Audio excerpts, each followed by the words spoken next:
Blue Horizons was a SeaWorld's show which meant a whole lot to me when I was little. I saw it when I was 7 on my first ever Florida trip, and I was in awe of all the costumes, set design, and of course, the animals. Now, I want to begin this video with a little disclaimer.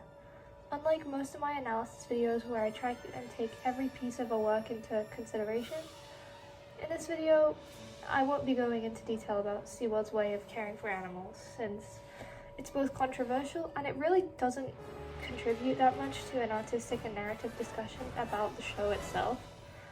Also, I don't feel comfortable discussing something which I don't even fully understand, because the polarizing and divisive debate against animals in captivity and how SeaWorld treats them is rapidly evolving as days go by. And I really don't feel comfortable looking up this stuff for my own mental health. I will say that based on the post SeaWorld Orlando is making on their official Instagram page, I think they do rescue injured animals and are doing good that way, but I don't know every detail and I don't feel comfortable researching animal abuse, like I said. Therefore, today I'll be analysing this show from a narrative and artistic perspective only, and nothing more. I hope you enjoy even so, and I think what I do have is interesting, so I hope you stick around.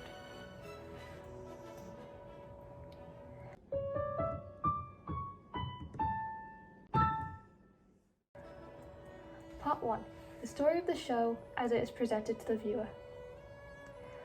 The scene opens with a song, proclaiming that a mysterious force is calling someone to look outside their window. After a few lines, we see Marina, a young girl with a dream to fly in the sky and swim in the ocean. After encountering a lone dolphin who encourages her to join him in his aquatic world, she meets Delphis, who shows her the magic of the ocean through acrobats and dolphins alike. Then, she meets a green-winged macaw and encounters Aurora, who flies high above and shows her the beauty of the sky. A storm suddenly begins, starting in the air with claps of thunder and clouds rolling over, before progressing to a rough and dark sea, stopped only by Delphis, who calms it with his hand and proves that there is beauty to be found even in the darkest moments. Then he and Aurora work together to make Marina's dreams of sea and sky true and bring them to life, by sending her afloat with dolphins and high into the sky. Finally, a beautiful sunset marks the beginning of a new day, just on the horizon. Part 2. The history of the show. The show ran at SeaWorld from 2005 to 2017, residing in the Whale and Dolphin Theatre, which is close to where Journey to Atlantis sits in my park. Sits in my park? I don't own SeaWorld. Close to where Journey to Atlantis sits in the park. Using Cirque du Soleil-style choreography and acrobatics, the show represents the connection between sea and sky in a way which was inherently artistic and up to the audience to interpret during the show. Due to both birds and dolphins being used in the show, trainers were also frequently present in the scenes, but dressed accordingly to the scenes they were part of, and as I learned from a behind-the-scenes video, they worked the hand signals into the choreography so it looked more theatrical, as opposed to just straight-up hand signs. Taking place above and below the water, the show was a marvel of design and execution, requiring aerialists, acrobats, and aquatic expertise to present the storyline of the show for its audience. Part 3. Costume design. To begin with costume design, our protagonist Marina is constantly dressed in pink, with flowers being her main leitmotif. These are both to give her the appearance of a young girl and also to show her as very innocent, which sets the stage for her grand adventure in the show. She also goes through 3 main dress stages: her day dress, which is full of flowers, her opening piece, which is her swimsuit, also designed with flowers, and a little skirt she puts over her swimsuit in the latter part of the show.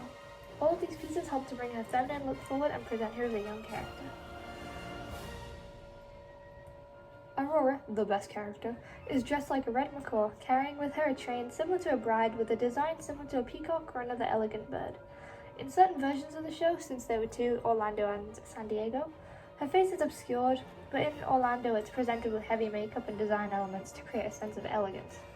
Her rainbow wings stand out the most, but she also has a dress with gems stitched on and long tights, to give a sleek and elegant feel to her outfit.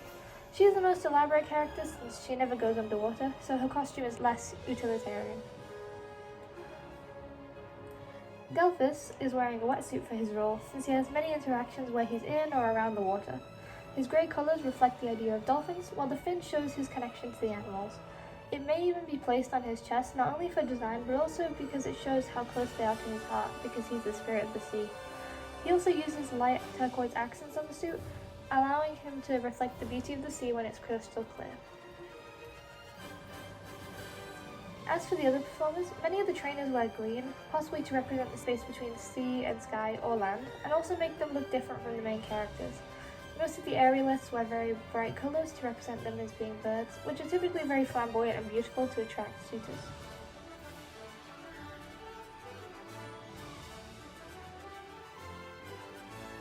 As for the storm performers, they typically wear grey and darker colours, with the bungee jumpers wearing these cool spiked helmet with a little orange and yellow on them, which is actually possibly to represent how storms block out the sun. Part 4. Music and leitmotifs. Let's begin with the horizon, or the introduction version, which is our introduction to Marina believing everything can be solved with the horizon. I'm joking. The song begins with the leitmotif from Into the Blue, as although she doesn't know it yet, Marina needs the help of Aurora and Delphis to achieve her dreams of flying into the sky and diving into the sea. But the song itself is fully covered a little later, so we can move on to its second part, which is the better part in my opinion. The second part of the introduction is Delphis' call, the call of the ocean and the spirit of Delphis to Marina.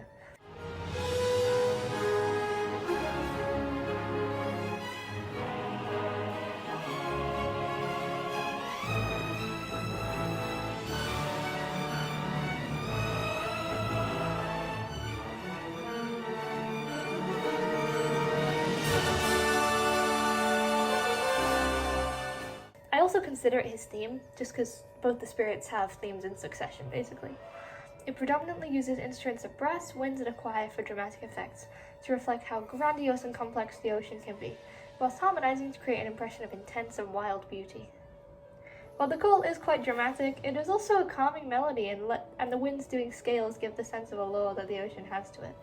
The call uses the leitmotif of Into the Blue, as this is Marina's opportunity to begin working toward her dream with his guidance. And Delphis is glad to introduce her to the beauty of the sea if she wishes. There's a pretty strings section in this which plays the melody of Into the Blue, but more on why that's a little bit important later. For now, let's let Delphis be dramatic! Into the blue, let the currents move you.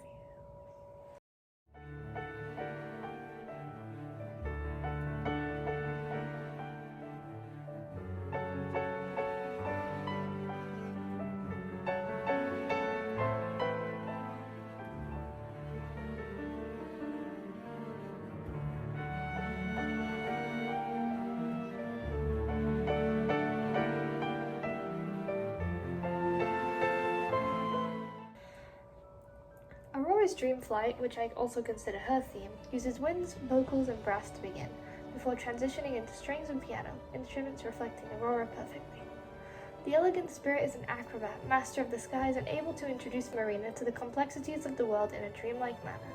Her cascading piano, coupled with the hints of wind instruments, allows for a sense of lure and mystique to be found, but the music gives the cue that she's got good intentions by playing a gentle melody with very few changes. Unlike the ever-changing melodies of Delphis' call, perhaps it shows how different the sea and sky are, because the sea can turn in moments, while the sky is very confident in the routine it has with sunrises and sunsets.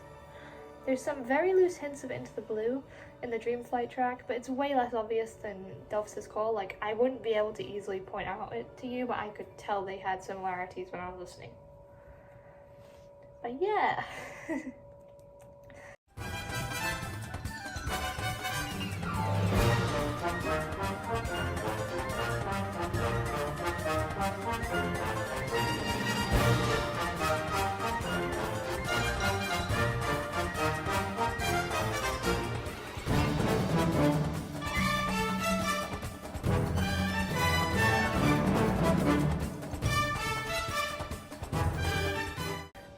Fly, dive, frolic. This is such a fun piece with so much energy. It makes me want to dance every time.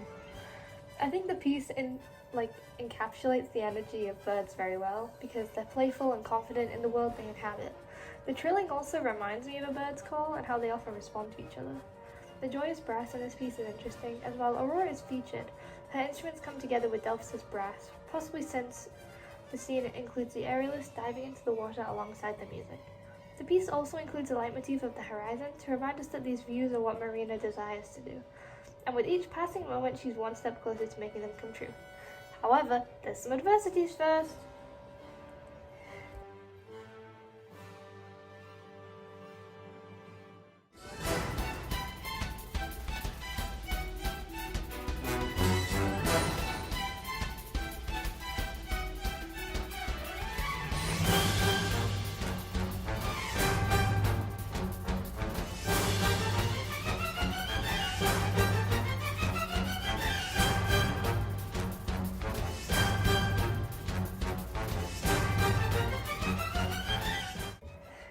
to describe the track The Storm in like a couple of words, I'd say absolute chaotic beauty, because it's so different to anything else in the show. Like, it has a different feeling completely to the rest of the show, and I love it.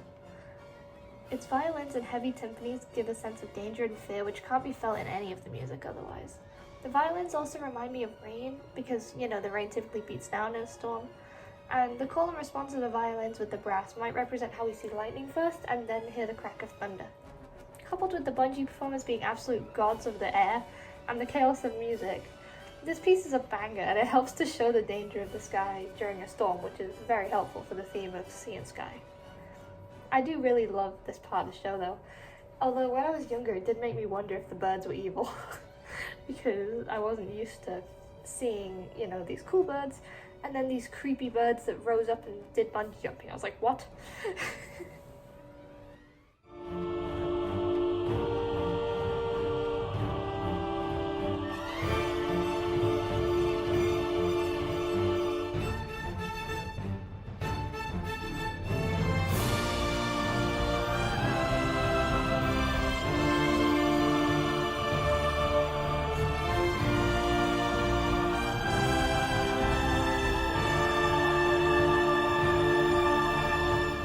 Next we have Majesty of the Sea, which follows the storm. I think it represents a wild sea where the bungee performers are a wild sky. There are intense drums, strings, once again, which remind me of rain, and vocals and brass begin to roar, which gives us a sense of fear and power. The sea is unpredictable in storms. Like, you don't dive during storms, or if you do, you have to stay very low down. I know this from my course.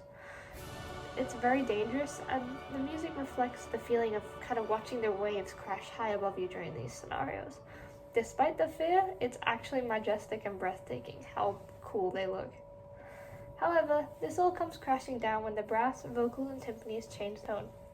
Here, they are the danger, the feeling of being swept into an environment you don't understand, or the current pulling you out into a darkened sea. It's terrifying, and that's why this piece works so well with the Volta. It gets faster, it gets scarier, and it acts like a scary sea.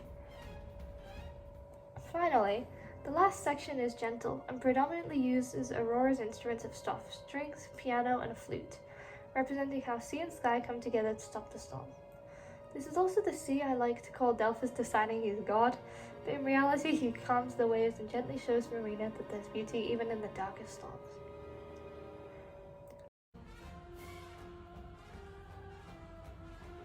Huh?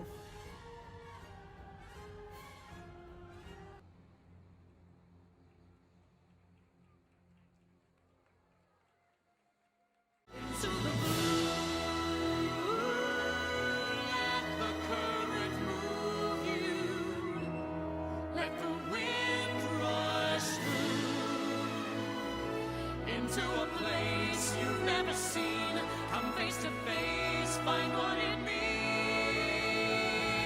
Into the blue.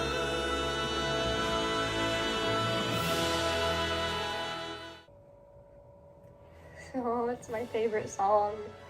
The song Into the Blue uses an introduction of the horizon, which is actually a parallel to the introduction of the entire show, which used Into the Blue before the horizon. In some ways, it might show how Marina made an impact on these two spirits, but it also represents how her dreams will come true while sea and sky watch on harmonizing. Not only that, but their instruments also come together, as piano and strings are harmonized with brass and winds, the two of them providing the vocals and a choir joining them, the two of them now completely one. An example of the combining of instruments is present when Aurora begins to sing, as while she uses soft piano and strings, the winds also chime in. And as the music builds, we move from sky to the traits that both sea and sky share, so the brass joins in softly. Likewise, as Delphis speaks more of the sea, his brass reappears despite having him open with strings. I also love that when he says, "A deeper part of you revealed," the strings come back with full force, as if to say these two are deeply connected. The cascading strings and winds are also amazing, representing a sense of playfulness and happiness in the two spirits. I also really like that the French horn almost leads the melody subtly in the key change, because it's quietly playing the melody constantly. It's easier to hear with like high quality headphones or if you turn the music up loud, but during the instrumental section you can hear the French horn constantly being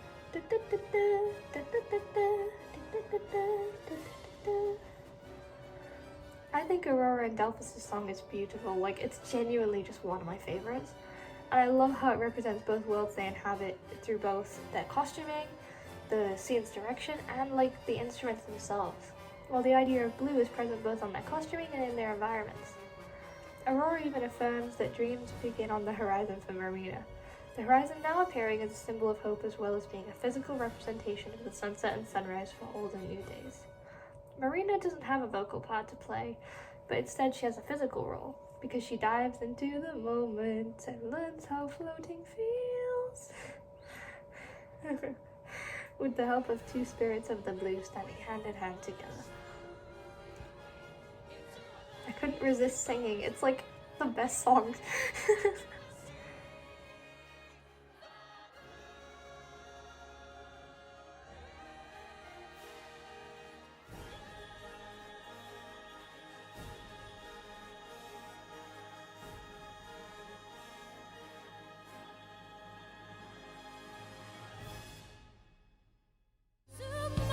Tomorrow begins on the horizon, and all your dreams are waiting there where a golden sun meets a glowing sea. A new day awaits on the horizon, where nothing is impossible. The final piece of this musical puzzle is the song The Horizon, which explains the true symbolism behind the horizon itself. It represents a better tomorrow and hope, as the sunset grants the hope of a new day when it falls on the horizon. Marina's sense of wonder and awe in the song is so sweet, and I believe that her character deserved to have her dreams come true, since she wished with all her heart and soul to fly and dive. What can it be that calls me here? Something I can't quite see. Is it only a breeze from a faraway sea, or something that someday may be? Part 5. Differing Narratives. This section is mainly me just kind of clearing up a misconception I had when I was 7. But before I researched the show, I was very confused by the main storylines. So either there wasn't like an opening narration, which I don't remember, or I was just kind of confused by everything, like because there's so many components to the show and I was so young. So I assumed Marina was a princess and that Delphis saved her from drowning when she dived in, so they fell in love. As I said, I also thought the birds were evil because of the bungee performers. I personally don't see Marina and Delphis' love as at all. Kind of more like a father-daughter relationship, because even though he holds her hand, I really don't think there's a romantic connection between them. I more think, and this is my headcanon now, his moments with Aurora actually imply a romantic relationship, because he has a very sweet demeanor with Marina, but I think the direction was saying these two are in love, canonically, or at the very least, like, really close friends, so I've taken that into account. However, now it's time for me to tell you a story. Part 6. A Fairy Tale of Sea and Sky. Once, many years ago, there lived a young girl named Marina. The little girl wished to fly high above the clouds and dive deep into the ocean, but this was forbidden. It was told by many that the sky and sea had to be separated for a reason, as if they were brought together, the chaos they could create was unimaginable. Despite this, one morning Marina awoke to the call of a lone dolphin outside her window, and couldn't resist. Suddenly falling into the sea, Marina began to drown, and the dolphin transformed into a person, a man with a very special connection to the sea. The man brought her ashore and gently explained his name was Delphis, spirit of the sea and ruler of the underwater kingdom. He had an air of sorrow around him which intrigued the little girl, and she wished to find out more about him. Not long after he saved her, he turned back into a dolphin and left her on the sand, swimming away before anyone else could see him. Marina, confused, then found herself following a scarlet macaw, where it transformed into a beautiful spirit of the sky, Aurora. Aurora, surprised to find the child following her and having the same air of sadness, tried to avoid Marina, but the young girl was insistent that Aurora explain herself and Delphis. Sadly, Aurora sat down on the shore and told her tale. Back when the horizon had sky-touching sea, Aurora and Delphis were lovers. The two would meet every sunset and hold each other close, blissfully unaware of how dangerous their love was. The two of them discovered that sea and sky together was the cause of the storms which hurt all the humans, so they decided it was best to break apart and live separately, although this pained both of them greatly. Since then, neither of them have recovered, and dream of meeting each other again as the sun sets over the sea. Due to this story, Marina became determined to bring the two together again, so she asked Aurora to follow her to the shore and found Delphis swimming nearby in the ocean as a dolphin. Gently, she waded in and took his fin, so he transformed back into a human, before noticing the macaw on the girl's shoulder. Aurora flew onto the shore and transformed back into a spirit, both of them expecting some sort of storm to begin, but instead it was calm and quiet. Hesitant at first to embrace one another, the two eventually drew closer, before tightly hugging each other. Unfortunately, due to the spirits still holding anger in their hearts from their separation years prior, a storm began brewing. The skies darkened as thunder spread over the sea, which turned as the waves crashed over the rocks. Marina, getting caught in the storm, had pulled out to sea as dolphin and macaw drew apart, panicked. As Marina sunk under the waves, she wondered if it could be true, if she shouldn't have brought the two together.